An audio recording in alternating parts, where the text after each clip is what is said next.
Ladies and gentlemen, the Honourable Tony Abbott, Prime Minister of Australia.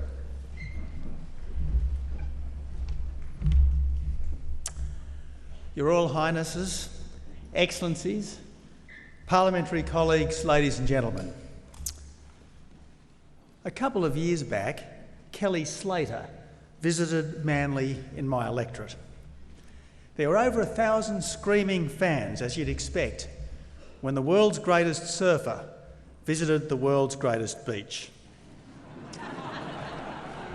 But as I have seen with my own eyes, sir, ma'am, in Manly, you are bigger than Kelly Slater.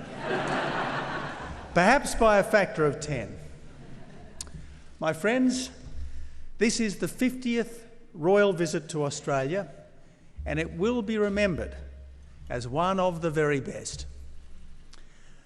With young children and with teenagers, sometimes in very difficult circumstances, with Indigenous people, with Australians in all our diversity who have flocked to royal events, your dedication to all your future realms, sir, and your grace and warmth, ma'am, have been abundantly on display.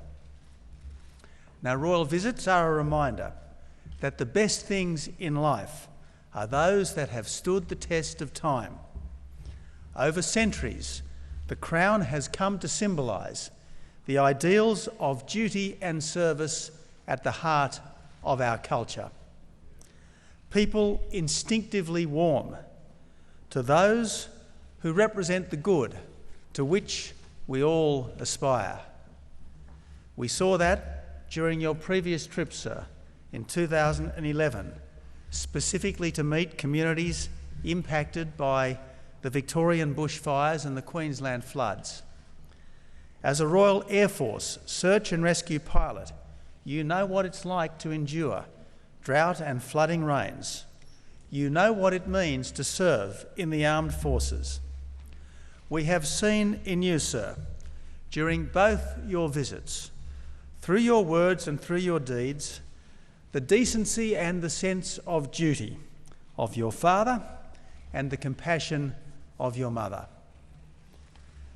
Your great-great-grandfather, the future George V, opened our first Parliament in 1901. Your great-grandfather, as Duke of York, opened our first Parliament House in 1927.